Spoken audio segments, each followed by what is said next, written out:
già pubblicato, sono in corso nuovi scavi ad Agrigento, nella Valle dei Templi, intorno al teatro antico di Akragas. Ascoltiamo in proposito l'archeologa Maria Concetta Parello.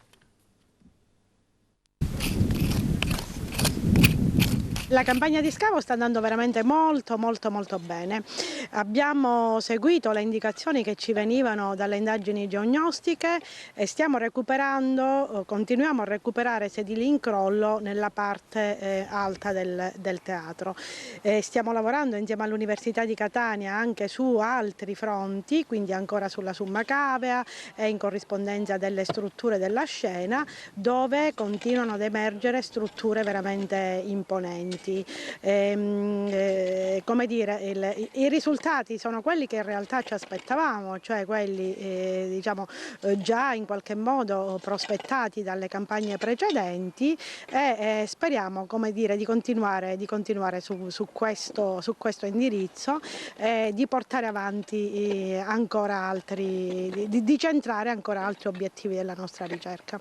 E avvalete anche della collaborazione degli studenti dell'Università di Catania, sì. professore Cariò?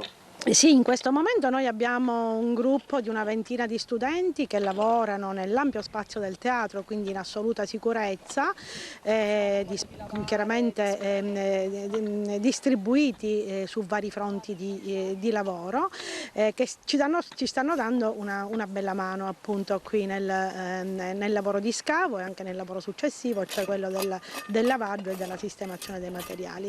Dalla prossima settimana si aggiungerà anche un gruppo di studenti dal Politecnico di Bari con cui abbiamo una convenzione ormai da anni, che sono tutti ingegneri e architetti che verranno qui per studiare dal punto di vista architettonico, rilevare e studiare dal punto di vista architettonico il monumento. Come sempre, intanto devo dire il nostro sito, la Valle dei Templi, è un sito che attira molto anche per quanto riguarda l'aspetto della ricerca.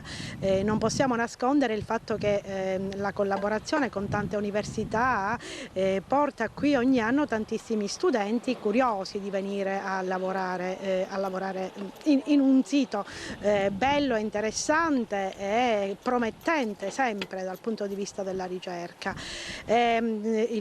Lo scavo in particolare, lo scavo del teatro, suscita molta curiosità anche nella comunità locale e come nelle campagne precedenti abbiamo attivato le visite a cantiere aperto, abbiamo già avuto visite e prenotazioni, quindi per chi volesse venire può prenotarsi alla nostra mail teatroakragas2021@gmail.com e siamo qui ad accogliervi, disponibili appunto a raccontarvi la nostra ricerca.